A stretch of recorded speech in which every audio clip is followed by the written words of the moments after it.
Welcome to the Church of Obelisk. My name is Yon. Today we're going to take a look at how Beastyqt plays the Rus.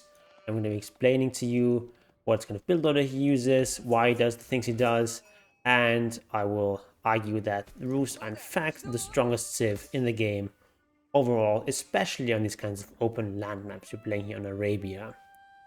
So Beastyqt obviously a former StarCraft 2 pro and right now one of the strongest AoE4 players in the world, and I think he's having especially a lot of success with the Rus lately. So what you do as the Rus, or at least what Beastyqt does, is he sends one villager right away to make a hunting cabin, and then make a house and a lumber camp with that one villager, and then everything else just goes on the sheep. And then as soon as your hunting cabin is finished, you make scouts. You typically want to have 4 scouts or an extra 3 made in Dark Age, and then some extra on the way to feudal age usually. And with this kind of playstyle he's going for, and that basically all the Rus players are going for these days, you don't really need to take any gold until the late game. So we're not even going to make a mining camp, we're just going to be relying on bounty gold, which of course the Rus get from killing animals, and they also get some extra gold trickle from the hunting cabin. You know, this is 22 gold per minute, which is like not a huge deal, but it does add up over time. And so you just want to run off these scouts. You want to shift click down these deer, and you also want to early on send one scout towards your opponent, see what your opponent is up, see where your opponent's base is, and maybe steal some of your opponent's sheep. Speaking of stealing sheep here, Khan actually takes down the sheep. It's definitely an annoying thing that the Mongols can do. And yeah, but the one thing the Mongols can't do very well is contest these deer with a Khan, because Khan requires 3 hits to kill a sheep or kill a deer in Dark Age. Whereas if it's the other civs, you sometimes get these sort of Mexican standoffs where it's like the 2 scouts, neither one really wants to do the first hit. In this case, you just sort of stay in the area and bring in another scout that's nearby. And yeah, you just can't just shoot the deer here. That's unfortunate, but you know, it's not the end of the world. More important is just to get these deer here, and you see that Khan has no chance here of getting any of these last hits. And so you just want to run around with those scouts separately. Meanwhile, we're still just rallying entirely onto sheep. We have 13 on sheep right now. I'm going to keep rallying onto sheep. And then typically at 20 supply, we have like 14 villages, 6 military. So he actually has even more scouts than I said. I guess because he's playing against Mongols, he's making a bit more scouts. Usually he stops at 4 in Dark Age before clicking up. But anyway, we have the resources. You go ahead and make the Golden Gate. That's always the number we're going to get. The Kremlin is just not necessary. It's much better to get the Golden Gate. It's much better economically. And we typically go up with like around like 6 villages usually. He's going with 5 now. But that's fine too. So yeah, we're just going to explore the entire map, find all the sheep, and kill the deer. And the reason we can make so many scouts, obviously we have the hunting cabin, but also we're going to be getting the survival techniques technology. Not that one, obviously the professional scouts technology, sorry. Once we're up at the feudal age, and this is going to allow our scouts to steal all these carcasses from around the map and ferry them home to our town center. And the idea here with the Rus is that we just want to be going for an ultra fast castle, and the way we do that is just we get all the meat from across the map, as much as we can gather. We put it down under our TC, and this way we can just keep eating meat for like the first 15 minutes or something of the game, sometimes even longer, depending on how much hunt you get. And yeah, once we're in the feudal age, we just immediately research the professional scouts tech.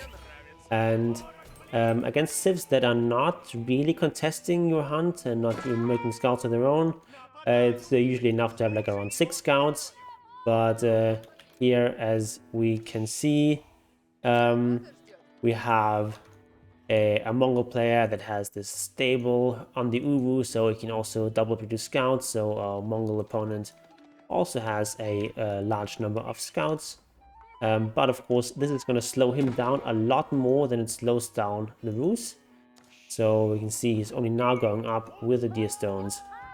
And yeah, now the idea is just we're gonna ideally position our scouts already near an hunt patch that's close to our opponent's base, like this one or this one, so that immediately when the upgrade comes in, we can start killing corpses. But here, anticipating that, the Mongol player has been massing scouts of his own. He's being a bit aggressive here, and a bit of a slow motion fight where nothing really dies because scouts just do so little damage.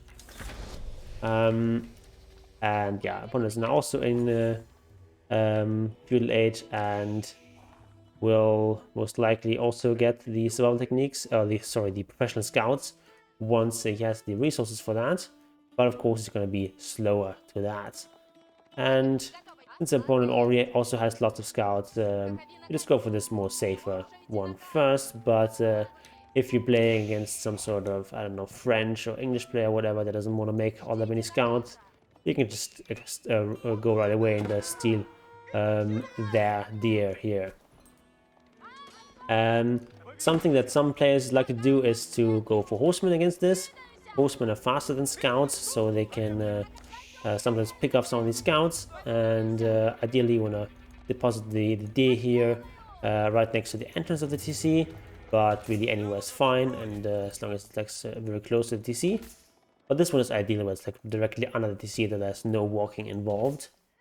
And then also ideally you want to shift at least some of your villagers onto deer, because deer are a more efficient source of food. You can gather from them faster than from sheep. But at this stage of the game, it's all just about collecting those resources. We need to go up, we need a little bit more gold. We can use our golden gate as well to maybe like sell some wood as required. And one thing I haven't mentioned before is that once you've gone up here with the golden gate, you want to allocate more villagers onto wood. So typically like right away shift over like 3 or 4 villagers, and then you start rallying onto wood, and having something like 14, maybe 15 on meat is going to be enough. And then all the rest just goes onto lumber for now. Also, as soon as you can afford it, you want to make a wooden fortress. This increases your lumber gain. You can see these villagers are dropping off 12 wood a pop. That's the plus 20% you get from this wooden fortress here. And of course, it also just makes your villagers very, very safe. So you have all these villages either right next to the wooden fortress or right next to the DC. So it's very hard for opponents to actually do some sort of aggression. And then once you have enough resources, you lay down the Abbey of Trinity with around 10 villages. You want to get this very, very fast. Of course, while all this is going on, we're still trying to get as much hunt as possible. You can see he's stealing some hunt here right from under the eyes of his opponents. And I'm going to try to get some of that home. And yeah, our opponent actually has not gone for professional scouts. I think that's a mistake. If you make that many scouts and don't get professional scouts, I think that's definitely an oversight there. I guess he was just really low on gold, because it is quite an expensive upgrade. But if you're gonna make like 8 scouts, you might as well get professional scouts. I guess he thought that because he was late at the feudal age, it wouldn't really pay off. Anyway, so on the way to Castle Age, you want to first make a blacksmith, and then you want to make 3 archery ranges, or at the same time rather. But the blacksmith is like highest priority because you can already start researching this on the way to Castle Age if you have the resources. And then you just with the 3 archery ranges, you just make these horse archers. Horse archers are a very, very powerful unit. They have high enough damage per hit that they do reasonably well against armored units like knights and men-at-arms. So unlike regular archers, they're not really countered by knights. They actually have the same movement speed as knights do, and with their attack, they have 12 attack by default. Actually have to be careful against that Khan, because he actually does a lot of damage when he's in Castle Age. But these horse archers do enough damage that they can sort of pierce through the armor that knights have and do a lot of damage. You just keep kiting them, and you actually come out ahead against knights as long as you have room to kite. Of course, you go up with the Abbey of the Trinity. This allows you to make warrior monks at half price, which is an incredibly powerful ability. And then with your fast castle, you can just start collecting relics right away. And ideally, you get like 3+ relics. And if you get more than 3 relics, you want to make a second monastery there, just to deposit them. If not, you can just keep this single Abbey of the Trinity. Having the second monastery is also nice just to get upgrades, because upgrades are the same cost whether you're at the Abbey or a regular monastery, and you want to have this Abbey constantly pumping out warrior monks, which are really efficient units if you get them at half off. And so you first want to get as many relics as you can, and then you want to take the sacred site. That's basically the game plan as Rus. You get this fast castle with all this meat that you get, and it still has lots of meat there under the TC. You still keep these villagers there for a long time. And he just keeps these like 14 villagers there. It's going to give him a good amount of food income, and then everything else is right onto wood. See, making a secondary monastery, even hoping to get more than 3 relics. So even another one here. He's getting even trying to get some more carcasses here, but the Mongol player here is doing a good job of defending them. And Mongol has started to go here for lancers, which I think is actually a mistake. But one thing, the good thing that the Mongol is doing is he's killed this boar here, which is 75 bounty here. And if Beastyqt had killed this boar and another boar here, not sure where the other boar is. The other boar is here, so definitely something that Beastyqt can kill. Then he could go over this 500 threshold, which would give him another 5% gather rate on food for his villagers, as well as making his hunting cabins 33% more efficient at generating gold. Speaking of hunting cabins, at this point in the game, you're going to have lots of villagers on wood.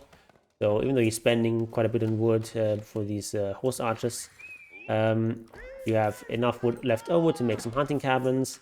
And very important factor about placing hunting cabins is the gold income is locked at the time you make this. So this was made when this forest was still there. So it still has a pretty good gold income, even though almost all the trees are gone. It also counts trees that have been chopped down and have been mined from. So this tree, for example, will still count. Place a new hunting cabin there. And also, the way you want to place hunting cabins is you want to make sure that this circle here, this radius, does not touch any other hunting cabins, because if it does, both of them are going to get 0 gold. But it's actually perfectly fine to overlap these, so you can actually place them closer than this. If this hunting cabin is here, the perfect place for the second hunting cabin would be something like here. And then you still get some full income from all the trees in the area. So hunting cabins, of course, not only generate gold, but they also allow you to make scouts. So you will hotkey these all together, and then you can just make lots and lots of scouts as you require. And since we've got one sacred site, trying to go for the second one, and a bunch of relics. Actually, we've got 5 relics here. That's so strong. If you get all the relics here, that's a huge amount of gold income. That's another 500 GPM. So you currently have 727 GPM just from our trickle gold from the Abbey, from the monastery, from the relics, and from this couple of hunting cabins, plus the one sacred site that we have. You can see he's got 0 on gold. And like in the late game, eventually, if you go to like Imperial Age, then you want to put some on gold. But we don't need any gold right now, because we're just making these horse archers, which don't cost gold, and then we just do spending gold on upgrades, and of course the warrior monk. I think it's actually a mistake here not to queue warrior monks there. We should definitely be constantly queuing those, because they're just really efficient units if you're getting them at 50% off. And then of course with these horse archers you can just keep raiding here, and at this point he's got all the sacred sites, and You of course usually not gonna just win through sacred side victory, but just the threat of that, as well as the gold per minute you're getting from them, forces your opponent to come out and play. And I don't know if there's any like realistic cast-led composition that actually competes with what the Rus can put on the field here. Maybe with like fire lances, but of course these require a lot of like setup. And like if it's like just horse archers, obviously siege is gonna do quite well against them. But you have all these hunting cabins, so you can pump out as many scouts as you want to, and then scouts can take out the siege quite efficiently. And this it's like not a good idea. Usually, you need like a huge like death ball of siege to be able to really contest the Mongol player. And on an open map like Arabia here, it's quite hard. So another approach you could take is you could go for Horsemen. Horsemen obviously are stronger, like faster than horse archers, and so it's hard to kite against them. But then, as the Rus player, you can just add in a couple of spearmen, and spearmen just counter horse archers so heavily that, or spearmen counter horsemen so heavily that it's not really all that viable. But I've seen some players try the horseman approach. Horsemen also, if you get them early, can contest these scouts, because horsemen are faster than scouts, so you can kill some of the scouts as they're gathering these carcasses. But yeah, horsemen in general are just like not a very strong unit. I think definitely need to be buffed a bit, and I really don't understand why they were nerfed in the last patch. So anyway, you just want to control these sides as much as you can, and then at home we're just going to get upgrades. Usually prioritize the attack upgrades here, but then range upgrades are also nice if your opponent is going archers. In fact, if your opponent is mostly going for like regular foot archers, this defense upgrade is even more important, because archers fire so fast and like they're very cheap and have low damage per hit, so each point of armor is going to make a huge difference. And yeah, against things like horsemen, for example, this melee armor is quite nice, or also against like these men-at-arms. But if you're against any sort of melee composition, obviously the attack upgrade is going to be much more important. You place in these archery ranges, ideally you want to put like one villager on each building, but it's kind of hard to do that in this game, and there's lots of things going on. I'm just mentioning that as like the ideal. And you can see the great thing about this playstyle is he's actually still like very hard to raid, although he has a lot of other villagers here. So hunt and sheep are two different kinds of food. So if your villagers are on hunt, they're not going to go on the sheep, and vice versa. You have to do that manually. It's actually a lot of idle time here. So even though this guy is one of the best in the world, and he's like one of the highest rated players right now, and he's very successful with Rus, he's still making these kinds of mistakes. So it shows you just how strong this Civ can be. But yeah, you can now take the remaining sheep here and get onto berries a bit, and then eventually, of course, you want to add farms. But you do need a lot of food, because these horse archers are quite food heavy, and then scouts, of course, also cost food entirely. So you can also just balance your economy with the golden gate. You can sell some gold and like buy food. I've got a couple of supplies available there, so either you want to have like this golden gate on a hotkey, or you can if you press F4, you can select all your landmarks, and you can sort of tap through to the golden gate. But ideally you have one hotkey for that. So among the players now sort of desperately trying one last push here, but you've got all the scouts, and just like look at this. Springlers don't do anything against this. It doesn't have the speed upgrade, which is a bit of a problem here. But even with the speed upgrade, scouts obviously is going to be faster, and this is just comical, right? And the great thing about the Rus is that they're also really strong on water maps. They have this very strong timing in the early feudal age, when they can convert their fishing boats into their attack bloody attack ships, and Then in the late game, actually, these Lottie attack ships, which actually are arrow ships, so which is kind of confusing, actually also really strong with all the upgrades they get. So Rus also a powerhouse on water maps, and hybrid maps kind of depends a bit on what kind of hybrid map you're talking about. And some of them they're like very powerful, like on Confluence, for example, and also do this sort of feudal attack there. Or you can go into on a map like Danube as well. But on a map like Ancient Spires, maybe they're not quite as strong, because that's sort of a lot about fighting in around docks and so on. And like Mongols, for example, are going to be much stronger on a map like that. But yeah, I think Rus is just so strong on so many maps that I would say that they're currently the strongest civ in the game. So give them a try. They're especially strong on these open land maps. And if you've enjoyed this video, please leave me a subscribe, and got some nice videos here on the screen, so click on one of those, and Obelisk willing, I'll see you there.